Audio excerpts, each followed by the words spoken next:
Bonjour à toutes et à tous, ici Youn pour vous présenter ce podcast où on parle sport, voyage, études et développement personnel, bien souvent accompagné d'invités inspirants. Envie de partir à l'aventure, de sortir de ta zone de confort ou tout simplement de trouver l'élan et la motivation nécessaires pour faire avancer tes projets, eh bien tu es tombé au bon endroit. Allez, reste avec nous, ça commence de suite.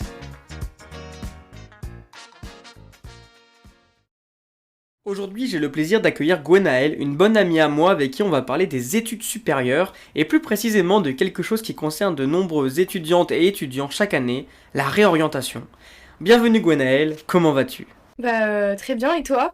Super, merci d'avoir accepté l'invitation. Et pour commencer cet épisode, pourrais-tu te présenter rapidement s'il te plaît ? J'ai 20 ans. J'habite dans le sud-ouest à côté de Bazas et Langon. Je fais mes études sur Bordeaux. D'abord j'ai fait un bac spécialité HLP que j'ai abandonné en première et après j'ai gardé SES et littérature anglaise en terminale.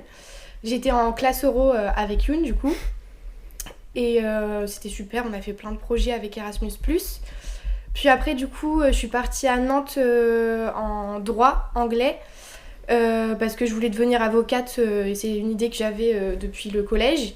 Puis au final j'ai arrêté parce que c'était un peu compliqué d'être loin de ma famille, de gérer la solitude et le stress de la licence de droit. Donc je pensais me réorienter. Au final j'ai fait un service civique en attendant l'année suivante. Puis en cherchant je me suis rendu compte qu'en fait c'est vraiment le droit qui me plaisait et que c'était la distance qui avait fait que ça avait été compliqué. Donc j'ai recommencé à Bordeaux la même licence qui était un peu plus sélective qu'à Nantes. Donc plus organisée et un peu plus compliquée. Donc toujours droit anglais. Et au final j'ai arrêté aussi parce que pour plein de raisons personnelles, pour ma santé mentale, je me suis dit qu'il valait mieux que j'arrête. Et du coup c'était le long chemin de la réorientation, trouver ce que j'allais faire de ma vie. Et au final, là, je pars sur une double licence information communication et littérature anglaise. Ok. Et puis voilà, c'est en cours, ça se passe bien, ça me plaît, donc à voir pour la suite. Ok, intéressant. Est-ce que tu peux aussi un peu nous parler de comment se sont passées les démarches sur Parcoursup en terminale ? T'as directement su que tu voulais aller justement dans le droit ou t'avais fait d'autres choix sur Parcoursup ? Ouais, comme je l'ai dit avant, c'est depuis le collège que j'avais vraiment cette idée d'être avocate, donc j'étais sûre et certaine que c'était bon. Et en fait, c'est pour ça que je me suis un peu plantée dans mon choix, c'est que j'ai pas pensé au fait que le droit, ça pouvait ne pas me plaire. Donc sur la majorité de mes choix, j'avais mis du droit, et pareil, j'étais persuadée que aller à Nantes, ça allait me plaire, et j'ai pas pensé au fait que j'aurais pu mal gérer la distance avec mes proches. Donc j'ai fait quelques autres choix de secours au cas où je ne sois pas prise en droit, mais globalement j'avais mis du droit partout. Ouais, c'était l'objectif principal, ouais, c'était voilà, le droit. c'est ça, en fait les autres j'en avais rien à faire et c'était au cas où quoi. Ok. Et justement, tu parles de la distance, c'est intéressant parce que c'est vrai que passer d'une petite bourgade du sud de la Gironde à une grande ville, je vois comme Nantes, Toulouse ou comme La Rochelle, ça reste un grand changement dans une vie. Et justement, tu peux nous parler un petit peu plus de ce changement ? Comment ça s'est passé ton arrivée à Nantes ? Ouais, c'était un peu compliqué du coup parce que oui, on sort d'une petite ville où on n'a pas les transports en commun, faut utiliser la voiture dès qu'on veut bouger. Là, pareil, j'avais plus ma voiture, fallait apprendre à prendre le bus, le tram, tout ça. Donc ça encore, ça va, c'est une habitude à prendre, mais oui, si c'est un peu compliqué, c'est effrayant en fait de passer d'une toute petite ville à quelque chose d'aussi grand. En plus, il y a le fait de passer d'une petite ville à une grande, mais aussi de passer du lycée à la fac, où au lycée on est quand même encore bien encadré. À la fac, là, faut se débrouiller tout seul sur des énormes campus, faut trouver les salles, faut vraiment se débrouiller tout seul et apprendre à être autonome très très vite. Donc oui, c'est un peu effrayant au début, mais après, faut communiquer avec les autres étudiants, faut pas avoir peur de demander de l'aide et après, en vrai, ça se passe bien. C'est juste les premiers jours, il y a un petit temps d'adaptation, mais en vrai, ça va. Moi, ce qui m'a vraiment démoralisée, c'était la distance avec la famille et les amis, parce que moi, du coup, la plupart de mes amis proches sont restés sur Bordeaux à ce moment-là. Donc c'était compliqué de les voir faire des soirées étudiantes ensemble et moi d'être toute seule dans ma chambre chez mon oncle. Mais ouais, du coup, je suis rentrée après parce que c'était trop compliqué et puis... Ouais, donc la distance un peu compliquée, c'est un des facteurs qui t'a fait aussi oui, c'est ça, repartir. mais après, je pense pas que ce soit la distance en elle-même, c'est juste que c'est dans ma personnalité et j'ai des troubles aussi de l'anxiété qui font que ça a été hyper compliqué pour moi, mais je pense que si quelqu'un de nature a un peu peur, si c'est juste une petite peur et un petit stress, c'est bon, ça le fait, il faut juste le surmonter et se forcer un petit peu, mais moi du coup c'est quelque chose qu'il faut que je traite plus pour moi quoi. Ok, non, c'est vrai que c'est intéressant, je pense que c'est quelque chose beaucoup d'étudiants sont confrontés à ce truc de partir très loin. Oui, c'est ça. Encore toi là ça va, non, tu vois, ça reste quand même dans le côté ouest. Oui, en vrai, c'est vrai qu'il y a des étudiants qui traversent des fois la France, c'est vrai que c'est des changements qui sont assez compliqués. Toi tu connaissais quand même des amis ou des connaissances qui allaient à Nantes ou pas du tout? Pas du tout, mais après j'avais quand même la chance d'être chez ma famille, j'étais pas toute seule non plus comme certains comme certains étudiants peuvent l'être. J'étais chez mon oncle du coup, donc j'avais ma cousine qui a quelques années de plus que moi, mais c'est quand même elle qui m'a fait découvrir les bons spots pour sortir. Elle m'emmenait quand même faire 2-3 trucs, donc j'étais pas toute seule, j'avais quand même un soutien moral là-bas. Ok, et donc ton arrivée à la fac, tu peux nous en parler un peu plus précisément, le premier jour, comment ça s'est passé? Ouais, du coup j'avais quand même été déjà à la fac avant pour une journée porte ouverte, histoire de pas être non plus trop décontenancée le jour de la rentrée. Donc j'avais déjà vu à peu près à quoi ressemblait la fac. Après du coup j'ai fait une journée de pré-rentrée. Donc là c'était la réunion où ils nous expliquent comment ça va se passer l'année, comment se déroulent nos cours. Là c'était une réunion spéciale pour la licence droit anglais.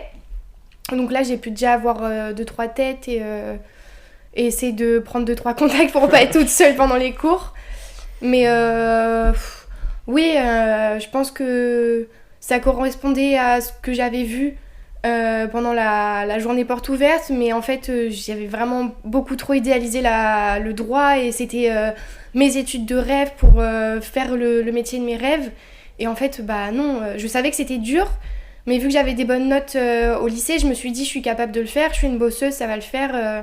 Mais j'ai pas pris en compte qu'il y avait la distance à gérer, la fatigue des cours, trouver un emploi étudiant aussi. Il y avait plein de choses que j'avais pas pris en compte. Puis j'avais pas pris en compte que les cours m'intéresseraient pas forcément en fait. Ouais, c'est vrai, c'est un facteur qu'on prend peu en compte. On se dit ok, c'est les études que je veux faire, toi t'as un plan dans la tête, mais des fois ça correspond pas vraiment à tes attentes en fait. Oui, c'est ça. Et donc la rentrée était en septembre, et quel mois en fait tu t'es dit ok là j'ai vraiment envie de changer de voie en fait? En fait j'étais pas forcément partie du principe que je voulais changer de voie. Mais je voulais rentrer en fait, donc dès la deuxième semaine je commençais déjà à voir que c'était compliqué et puis après un mois après je me suis dit faut que je rentre là, c'est plus possible, je dormais plus, je mangeais plus, j'avais vraiment besoin de rentrer quoi. Là, c'était... il y avait un blocage. Ouais non c'est ça, c'était pas que je voulais vraiment pas abandonner mais c'était un besoin là, j'avais plus vraiment le choix pour moi, je me suis dit faut que je rentre en fait. Ah oui, il y avait vraiment un blocage et t'as senti qu'il fallait rentrer. Et comment ça s'est passé, du coup, ce changement un petit peu, le fait de retourner, de quitter l'université à Nantes? C'est assez effrayant en fait de savoir que ça fait même pas un mois et que t'abandonnes déjà. Y a la peur de décevoir les parents, de décevoir les proches, de se décevoir soi-même aussi. Et qu'est-ce que je vais faire après, qu'est-ce que je vais faire le reste de l'année, comment je vais me réorienter l'année prochaine, est-ce que je reprends la même chose, est-ce que je change, si tu changes, il faut que tu retrouves tout un plan de vie. C'est un peu compliqué, surtout avec mes parents, ça a été un peu difficile de les faire comprendre que ça allait pas du tout et que j'allais me débrouiller à trouver autre chose, mais qu'il fallait que je rentre. Donc ils m'ont soutenue, mais je pense qu'ils m'en ont quand même un peu voulu et qu'ils étaient assez stressés et déçus. Mais après, dès que je suis rentrée, en fait, j'ai retrouvé quelque chose à faire. J'ai postulé directement à des services civiques pour pas rien faire de l'année. Donc ça les a vachement rassurés. Puis en plus, j'ai fait des trucs super dans mon service civique. Donc ça s'est bien passé. Ah ouais, c'est super que tu aies pu rebondir directement sans trop attendre. Et t'en as parlé un petit peu avant, mais tu l'as fait dans quoi exactement ton service civique? Je l'ai fait au département de la Gironde. Donc j'étais dans le service de la jeunesse, donc qui s'occupe des collèges et des écoles primaires. Donc ils font des animations, ils font plein de trucs. Et du coup, nous, on a fait un service civique sur la précarité menstruelle parce que du coup, à cette époque-là, ils avaient mis un dispositif de déploiement de distributeurs de protection hygiénique gratuite dans tous les collèges de Gironde. Mais du coup, ils trouvaient ça bête de juste lâcher les distributeurs sans informer les collégiens, leur expliquer ce que c'est la précarité menstruelle et à quel point c'est un sujet sensible de la société aujourd'hui. Donc avec ma partenaire à ce moment-là, on a dû développer tout un stand pédagogique sur la précarité menstruelle. Donc on l'a vraiment développé de A à Z, on a fait tout le brainstorming et puis après on a été sur le terrain, on a fait une vingtaine de collèges à peu près, et c'était hyper intéressant et c'était vraiment trop cool. Bah ouais, ça a l'air super intéressant, donc c'était une bonne transition en fait. Et donc après ce service civique qui a duré combien de temps ? Il a duré 6 mois. Ok, ah oui, donc sur une bonne période en plus. Oui, c'est ça. Donc une longue transition. Et après du coup, comment tu rebondis pour retourner à Bordeaux pour replonger un petit peu dans le monde des études ? Ouais, en fait c'est ça qui est cool avec le service civique, c'est que t'as toute la partie du sujet de ton service civique, mais t'as aussi tout un accompagnement sur ta réorientation ou ton insertion professionnelle. Et au département en plus c'est hyper cool parce qu'ils ont une grosse bibliothèque et c'est des gens formés en fait qui t'accompagnent. C'est pas t'es pas dans une petite entreprise ou Emmaüs d'à côté, c'est des gens qui sont vraiment formés, qui savent ce qu'ils font. Donc la personne, ma tutrice, elle était vraiment adorable et je me suis vraiment bien entendue avec elle. Donc elle a passé plein d'appels téléphoniques pour que je puisse faire des stages d'immersion. Bon, au final je les ai pas fait parce que j'ai trouvé avant ce que je voulais faire, mais elle m'a vraiment bien aidée et du coup j'avais fait mes recherches de mon côté. On se replonge dans Parcoursup, sur le site de l'ONICEP à regarder selon nos centres d'intérêt qu'est-ce qu'on veut faire, qu'est-ce qu'on veut plus faire, machin. Et puis au final je me suis rendu compte que le droit finalement c'était la seule chose qui allait avec ce que je voulais pour ma vie plus tard et ce que j'étais prêt à concilier ou non. Donc j'ai retenté et au final ça a pas marché mais ouais, mais au moins t'as été résiliente, t'as continué, tu voulais pas abandonner un peu ton rêve. Oui, c'est ça en fait, j'étais trop déçue de pas avoir essayé encore plus. J'avais l'impression de pas avoir assez forcé, donc là je me suis dit c'est bon, j'ai pas de raison de pas y arriver, j'ai ma famille, je vais mieux, c'est le moment, je peux le faire. Bon. Au final, il y a plein de choses qui ont fait au moment de la rentrée d'après, j'allais pas mieux non plus, voire pire. Mais après, oui, c'est là que j'ai découvert que en fait, j'avais trop idéalisé le droit et que c'était juste pas fait pour moi en fait. Donc voilà, réorientation une deuxième fois. Ok, et sinon après, la vie étudiante, l'arrivée à Bordeaux même, c'était peut-être plus facile que ton arrivée à Nantes, parce que tu connaissais déjà plus de gens. Oui, c'est ça. C'était quand même dans le même département que de là où tu venais. Ça s'est passé comment l'arrivée à Bordeaux ? Ça s'est bien passé, du coup j'avais trouvé une super coloc juste à côté de la fac. Donc déjà là je me sentais mieux parce que chez mon oncle c'était hyper cool, mais je me sentais pas forcément chez moi. Là c'était mon appart. En plus je me suis mis en coloc avec une de mes meilleures potes aujourd'hui, donc j'avais quand même le soutien chez moi directement. Après je pouvais rentrer tous les week-ends chez mes parents, je connaissais déjà la ville, donc franchement ça c'était plus facile. Je me suis fait des copines directement, donc non franchement sur ça va. Puis en plus ce qui est bien dans les parcours qui sont un peu plus spécifique, c'est que t'as une petite classe, c'est pas t'es en amphi tout le temps et t'as 2-3 groupes de TD et il faut que tu te débrouilles. Là je suis tout le temps avec la même classe normalement pendant 3 ans. Ouais. Donc tu vois toujours les mêmes têtes et en fait ça a ses avantages et ses inconvénients, mais du coup c'est plus facile de se faire des potes peut-être et d'être plus rassuré quoi. Ouais, clairement pour sociabiliser c'est peut-être un peu plus facile. Ouais, bon après le désavantage c'est que s'il y a personne avec qui tu t'entends dans la classe, t'es coincé avec eux pendant 3 ans, mais ouais c'est vrai, ouais il y a des avantages et des désavantages. C'est ça. Et du coup à quel moment tu t'es vraiment rendu compte, tu t'es dit finalement ça me correspond pas en fait, encore une fois, et comment s'est passé cette deuxième réorientation? Ouais, bon alors celle-là était pas aussi fructueuse que la première. Mais là c'était vraiment pour des raisons de santé mentale en fait. Je me suis pas forcément dit que ça me plaisait pas. Je voyais que ça m'intéressait pas, mais j'avais tellement l'objectif de devenir avocate que je me suis dit je m'en fiche que les études me plaisent pas. Dans tous les cas j'irai au bout, je vais me forcer et j'irai au bout. Sauf que là en fait je me suis rendu compte que c'était une pression énorme en fait. La difficulté des études de droit je pense qu'on le sait, mais on se rend pas compte en fait, parce que on a cours tout le temps, faut travailler énormément tous les jours. Après, moi, il fallait que je trouve un job étudiant aussi, donc c'est une pression, mais énorme. Et je me l'étais déjà mise à moi toute seule, plus le fait que ce soit très demandeur en temps de travail. Ça faisait beaucoup, plus le fait que ça allait pas non plus dans ma vie perso, c'était trop d'un coup et du coup j'ai fait une dépression. Ah ouais.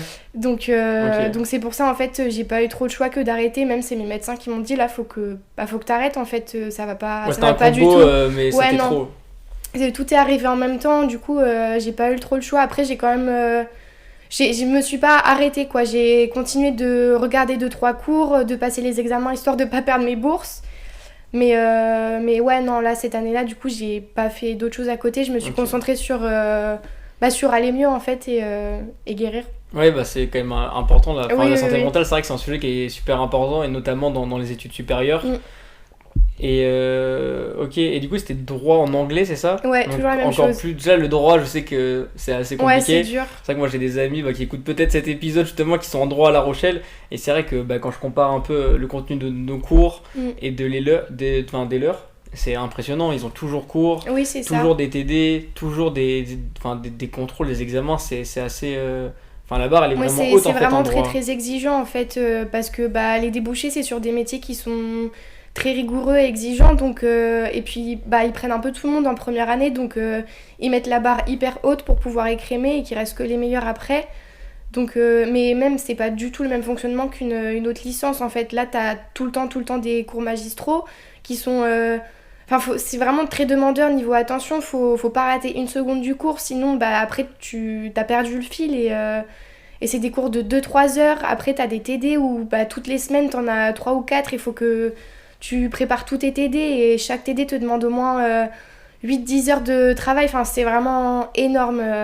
C'est une charge de travail qui est immense en fait. C'est immense, on se rend pas compte. Ouais, t'as des attentes, mais quand t'arrives en fait, peut-être c'est un peu.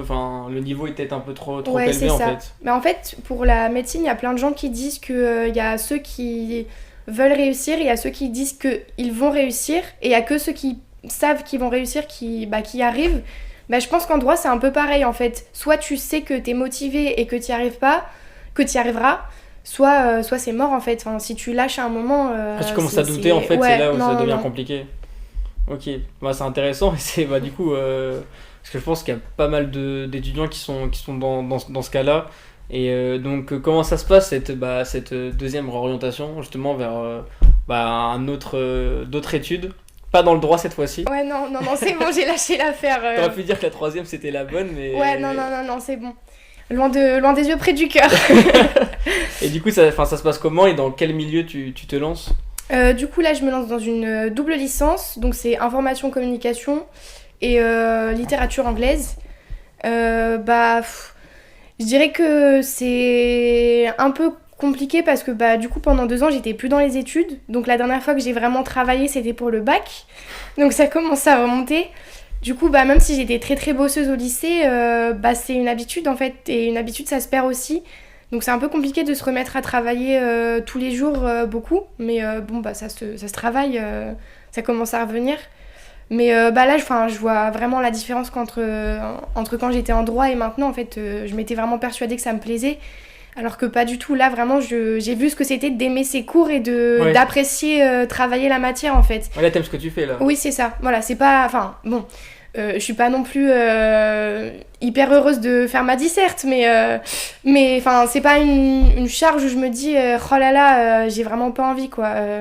Là ça me plaît en fait, je sais que ça va être intéressant et que je vais pouvoir en tirer quelque chose à la fin quoi. Ok, et c'est quoi les débouchés de métier après ces études-là? Alors pour LLCE anglais, du coup c'est prof d'anglais, traducteur, tout ça. Et après pour information communication c'est un peu plus ouvert. Après ça dépend aussi du master que tu prends à la fin, mais du coup tu peux faire journaliste, tu peux travailler dans la communication, donc tu peux faire de l'événementiel, tu peux faire vraiment un peu de tout quoi. Ok. Et toi, tu sais à peu près le métier vers lequel tu voudrais t'orienter? Parce que c'est vrai que du coup, depuis longtemps, tu penses à ce métier d'avocat. Ouais. Et t'as une idée d'un autre métier que tu souhaiterais exercer dans le futur? Ouais, bah du coup, là sur l'année où j'ai pas fait grand-chose dans ma réorientation, je me suis vraiment rendu compte que ce qui m'animait depuis que je suis toute petite, c'est la musique. Donc bah là en fait, j'aimerais bien être soit directrice artistique ou manageuse ou même organiser les festivals, enfin vraiment dans la musique quoi, c'est ce qui me plairait. Ah, c'est super intéressant. Ouais, non, j'ai trop hâte. Donc après, à voir si j'y arrive avec la licence information communication à bifurquer là-dessus, mais on verra et j'espère que j'y arriverai quoi. En tout cas, c'est un projet intéressant. Et justement, et comment ça se passe une double licence un petit peu?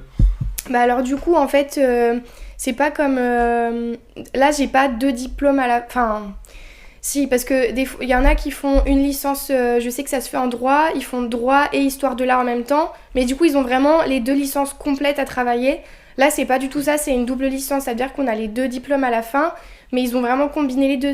Du coup, bah, j'ai les matières principales des deux et j'ai 2-3 TD, mais j'ai pas l'entièreté des matières à chaque fois, quoi.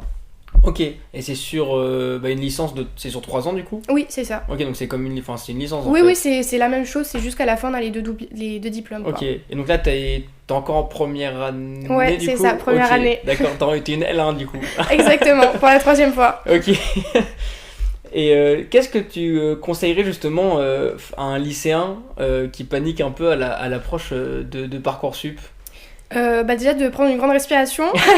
Important.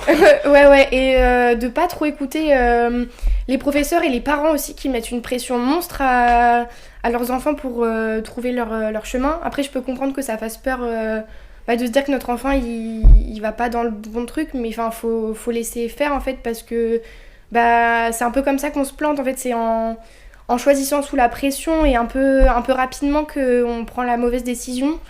Donc ouais, c'est repartir depuis le début en fait, de qu'est-ce qui m'anime depuis le début, qu'est-ce qui me plaît, et ouais, essayer de choisir des études qui plaisent, et plutôt que le métier à la fin, enfin, faut essayer de trouver l'arrangement entre les deux.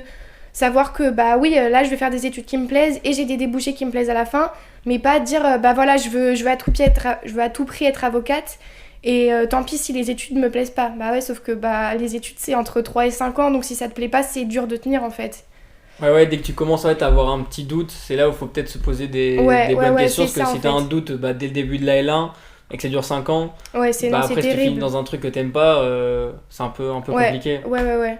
Donc ouais, après c'est de faire des stages d'observation ou même que ce soit dans une discipline ou un métier, ou même aller directement dans les facs et aller en cours en fait avec les étudiants, se rendre compte de la difficulté des cours, est-ce que ça plaît, c'est vraiment un truc qu'il faut faire je pense, parce que sinon on se plante et Ouais. même si bon, je dirais pas que j'ai perdu 2 ans de ma vie parce que j'ai fait plein de trucs et que j'ai appris beaucoup sur moi. J'avoue que l'année dernière, je me serais bien passée d'une autre réorientation, quoi. Si j'avais pu trouver dès l'année dernière cette double licence, ça aurait été cool. Ouais, mais c'est bien ça, ce que j'allais dire, ça t'a appris quand même des choses. Enfin, oui, dans tout oui. échec ou chose un peu plus négative de la vie, en fait, on apprend. Dans toutes les situations qui t'arrivent qui sont un peu négatives, faut essayer d'en tirer le positif. Oui, c'est ça en fait, c'est que oui, il y a eu une chute, mais il y a eu faut se relever en fait, et c'est ça que tu retiens à la fin, c'est que tu vois comment le parcours a été dur, mais que tu t'es relevé et tout ce que tu as fait pour te relever. Après, moi je sais que l'année dernière elle a été terrible, mais maintenant je me dis, je suis plus forte en fait. Là, il peut m'arriver des trucs terribles, je sais que j'y arriverai en fait. On croise les doigts pour que non, mais. Oui. Mais c'est vrai que la vie, on le dit souvent, c'est pas un long fleuve tranquille. Ouais. Et la preuve dans les études supérieures, ouais. il y en a qui vont faire une licence, un master, peut-être un doctorat, tout va se passer parfaitement pour eux. Mais après aussi des étudiants, c'est un peu compliqué, même si t'as ce rêve depuis longtemps en fait. Donc, oui, c'est ça. Puis après, faut être sûr qu'on n'a pas idéalisé la chose. Moi, c'est ça en fait, c'est que en fait, j'avais eu l'idée en 5e de faire avocate, et puis en 3e, du coup, j'ai fait mon stage dans un cabinet et j'avais adoré. Sauf que j'avais vu que la partie pratique entre guillemets d'être une avocate. J'avais été au tribunal, j'avais lu 2-3 dossiers, mais des dossiers hyper cool. Je m'étais pas dit que en fait les 3/4 de la vie d'un avocat, c'est de la paperasse en fait. J'ai pris que les côtés positifs et je me suis dit tant pis, tant que j'ai des bons côtés, les mauvais ça ira. Ouais, mais non, il y avait beaucoup de côtés négatifs pour peu de positifs, Et bah ouais, enfin faut bien se renseigner et être sûr que ça va répondre à nos attentes et pas idéaliser la chose quoi. Ouais, mais c'est bien parce que tu as aussi su être réaliste parce qu'il y a des étudiants qui se seraient dit bah en fait non, je veux vraiment faire avocat, si j'abandonne, bah non, c'est pas bien, faut que je continue. Mais toi, faut quand même avoir ce réalisme de se dire Ouais. bah là, c'est fini. Bon, du coup, t'as retenté. Toi, de t'être dit quand même à la fin, bon, en fait, c'est pas du tout bah je voulais faire ça, c'est pas pour moi, je vais changer. C'est important quand même d'avoir ce réalisme parce que si tu restes, si tu t'obstines, en fait, bah des fois, tu vas droit dans le mur et la chute sera encore plus brutale en fait. Ouais, bah après, moi ce qui m'a vachement aidé à faire des concessions dans mon choix de réorientation, c'est faire une liste de ce que je voulais absolument et ce que je voulais vraiment pas, et voir quel métier et quelles études allaient avec tout ce que je voulais. Et avocat, bah ça allait pas en fait. Donc il y a plein d'autres métiers qui m'intéressaient beaucoup et qui correspondaient pas à ce que je voulais pas et à ce que je voulais vraiment. Donc faut faire attention à ça aussi en fait. C'est pour ça qu'il faut vraiment réfléchir longtemps, pas le faire sous la pression parce que c'est beaucoup de choses auxquelles il faut réfléchir et bah, des études c'est long donc si tu te mets dans quelque chose qui te plaît pas au final ou que tu te retrouves à avoir fait 5 ans pour au final pas trouver de métier qui te plaît, c'est chiant quoi. Ouais, surtout les études c'est un peu, pour la plupart des personnes c'est quelque chose qui va un peu dicter le reste de ta vie en fait, parce que souvent la plupart du temps le métier que tu vas avoir plus tard ça correspond plus ou moins aux études que tu as faites. Si tu fais des études où t'es pas épanoui, que t'aimes pas, bah dans ton métier en fait plus tard tu risques de t'ennuyer. Ouais, c'est ça. Et là tu vas regretter de peut-être justement pas avoir fait une réorientation comme toi t'as pu faire. Ouais, mais après le truc aussi c'est qu'il y en a beaucoup qui disent oui mais tu sais aujourd'hui on fait plus le métier qu'on a commencé, enfin notre premier métier on le fait pas jusqu'à la fin de notre vie, il y en a plein qui se réorientent même à 40 ans et je me suis dit oui enfin je le prends en compte, sauf que bah si à 40 ans j'ai envie de faire un autre métier et qu'il faut que je fasse un master pour faire ce métier là, je me vois pas à 40 ans reprendre les études. Là je vois déjà que c'est compliqué de reprendre après 2 ans sans avoir rien fait. Puis enfin faut avoir les moyens financiers à 40 ans de pas avoir de travail pendant 3 à 5 ans, de concilier sa vie perso avec les études, enfin c'est quand même compliqué. Donc si je peux partir du bon pied dès le début. Ouais, je comprends. Mais c'est vrai que pour l'anecdote, c'est vrai que moi je voulais faire avocat aussi quand j'étais au collège, je crois. Et après j'ai vu un peu le contenu des études, j'ai fait allez on va aller en LEA. Mais c'est vrai que le contenu des études, de droit c'est quand même... médecine droit c'est quand même des disciplines, faut être super rigoureux et en fait pendant 5 ans t'as presque pas de vie sociale en fait. Non. C'est ça. Hein. Bah soit t'es très très très organisé et tu bosses très efficacement et très vite tu comprends les méthodes à acquérir. Soit tu galères pendant longtemps et là oui c'est vrai que je pense que les 2 premières années non t'as pas de vie sociale quoi. C'est difficile. Du sacrifice en fait. Ouais c'est ça. Et toi justement alors quand tu t'es réorienté la première fois t'es allé voir quelqu'un à l'université de Nantes? Ouais bah du coup quand je me suis dit je vais sûrement arrêter, est-ce que je peux pas reprendre au 2e semestre sur quelque chose d'autre et surtout je voulais rentrer en fait donc je voulais voir si je pouvais pas réembrayer sur du droit à Bordeaux ou même quelque chose d'autre. Je pensais à la psycho à ce moment-là et en fait on m'a dit que non c'était pas possible, d'une fac de Nantes à Nantes c'était potentiellement possible mais pas jusqu'à Bordeaux, et elle m'a dit surtout n'arrête pas d'un coup comme ça parce que après ça va être compliqué. Et bon je l'ai fait quand même parce que je voulais vraiment pas rester à Nantes et au final j'ai bien fait parce que du coup j'ai fait un service civique, j'ai fait plein de trucs cette année-là et je me suis pas entêtée à rester dans un truc qui me plaisait pas à Nantes et d'ailleurs c'est ce qui m'a permis de rentrer à Bordeaux dans la licence droit anglais qui est très très sélective parce qu'il y a que 30 places. Ah oui c'est peu. Ouais à Nantes déjà c'était sélectif, il y avait que 70 places mais ça allait encore, mais à Bordeaux c'est bien plus exigeant parce que c'est une très bonne fac de droit et en fait la première année en sortant du lycée ils m'ont pas acceptée à Bordeaux. Et là, vu que du coup j'avais fait mon service civique, que j'avais fait plein de trucs et que j'avais fait une bonne lettre de motivation où je leur expliquais que ça y est, j'étais prête à faire du droit, que j'avais mûri et que je savais que malgré tous les côtés négatifs que j'avais vus, je persévérais. Je pense que c'est pour ça que mon profil les a intéressés. Bon, au final, j'ai pas continué, mais... Ouais, mais c'est bien, au moins, même pour toi, ça t'a peut-être montré que toi, tes efforts en valaient la peine, en fait. Oui, c'est ça. T'as quitté la ville où t'étais arrivé, t'as fait un service civique et t'étais accepté dans une licence qui était justement sélective. Et des fois, c'est peut-être bien justement de prendre un peu ce recul sur la vie et sur les études pour se recentrer sur soi-même, tu disais que ouais, mentalement c'était peut-être pas la fête. Non. Donc toi c'est bien de prendre ce recul, tu t'es un peu peut-être recentré sur toi-même. Ouais. Et justement tu disais, tu t'es demandé qu'est-ce que tu voulais vraiment faire. Et bah, ça t'a emmené justement maintenant à des études que tu kiffais. Et tu sais un peu maintenant où tu vas justement. Ouais, c'est ça. Mais en fait, le fait d'être acceptée dans quelque chose de très sélectif, malgré mon année de trou, on va dire, ça m'a vachement réconfortée dans le fait que non, j'avais pas perdu une année et que tout ce que j'avais fait, ça m'avait beaucoup apporté. Et sur mon CV, mon service civique, c'est une très très bonne chose. Le conseil départemental de Gironde, c'est quand même une très grande instance. Donc sur mon CV, ça faisait beau et du coup, ça m'a aidé à rentrer dans quelque chose. Donc ça m'a beaucoup rassurée de voir que ça avait pas servi à rien, quoi. Enfin, c'est super intéressant. Et justement, on va repartir sur des conseils que tu donnerais. Cette fois-ci, quels conseils tu donnerais justement à un étudiant ou une étudiante qui se retrouverait dans un peu la même situation que toi, avec le recul de tout ce que tu as traversé? Quels conseils tu lui donnerais s'il arrive, je sais pas, dans des études, peu importe la discipline, et qui se pose des questions sur est-ce que c'est vraiment ce qu'il veut faire? Ouais, alors déjà, je lui conseillerais de ne pas arrêter dès le premier doute parce que des fois, c'est juste des petites inquiétudes. Moi, j'en ai eu là aussi sur ma 3e L1, du coup. Ça arrive à tout le monde d'avoir des doutes. Toutes les matières ne peuvent pas plaire. Ça n'a rien à voir avec le lycée, donc c'est moins général. C'est normal que tout ne plaise pas. Mais après, faut prendre en compte plein de choses. L'aspect financier, comment on va faire après. Parce que normalement, si t'es boursier, si tu vas plus en cours, tu perds tes bourses. Qu'est-ce que tu fais sur ton année de trou? Est-ce que tu trouves un job étudiant? Est-ce que tu te réorientes au 2e semestre? Dans quoi tu te réorientes? Il faut se poser vraiment les bonnes questions et il faut aller demander de l'aide, surtout que ce soit aux professeurs, à d'autres étudiants à qui c'est arrivé de se réorienter. Il y a plein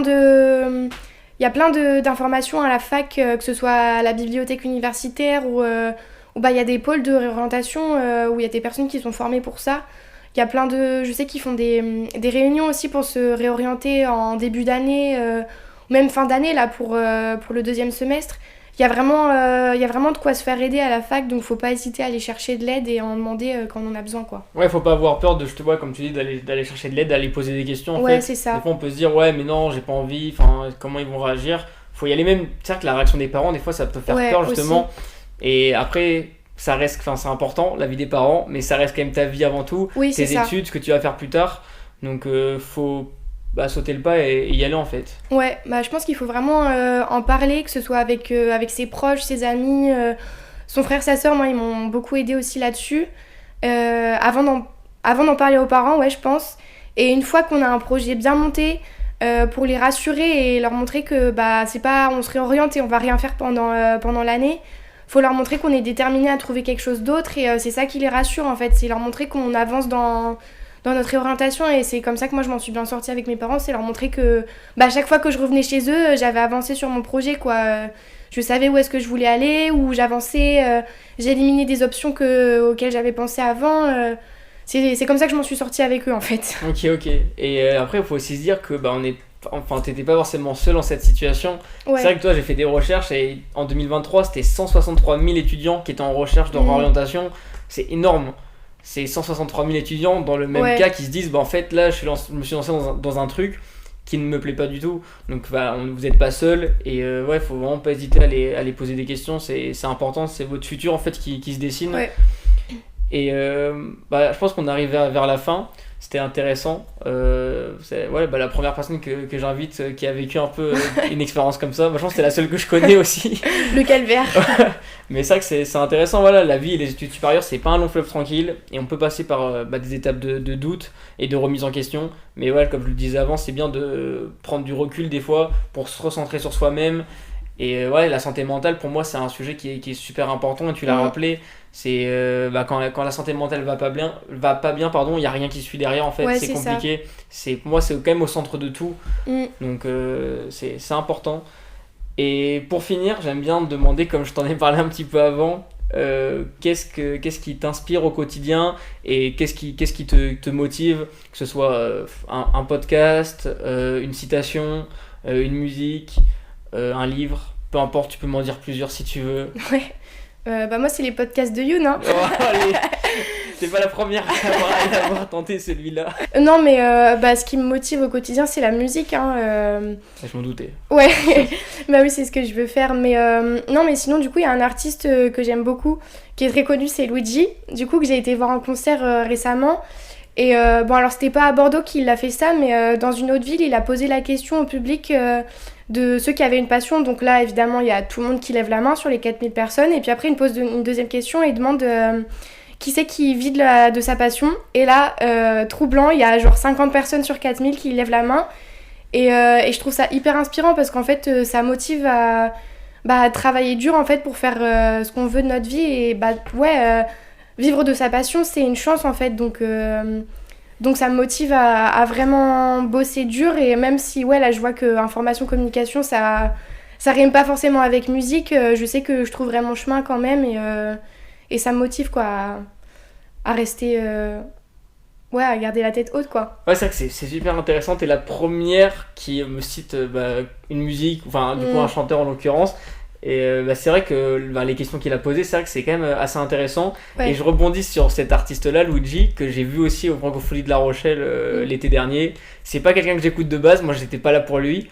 Et c'est quelqu'un déjà qui m'a surpris musicalement, honnêtement. Ouais, il est trop fort. Même si je connaissais pas les paroles, c'est quelqu'un qui m'a surpris. Je le voyais même dans les yeux de beaucoup de filles quand même, que il y en a qui pleuraient. C'était vraiment quelqu'un qui les aidait en fait dans leur vie. Et il a eu aussi un discours au niveau de la santé mentale et même au niveau de la motivation, de l'ambition. À la fin, il est quand même, il est parti sur du faites ce que vous avez envie de faire. Il raconte un peu, je pense à chaque concert il fait ça, c'est qu'il essaye de raconter un petit peu sa vie et son parcours. Il dit vraiment que faites ce que vous avez envie de faire, peu importe la vie des autres, et allez-y à fond.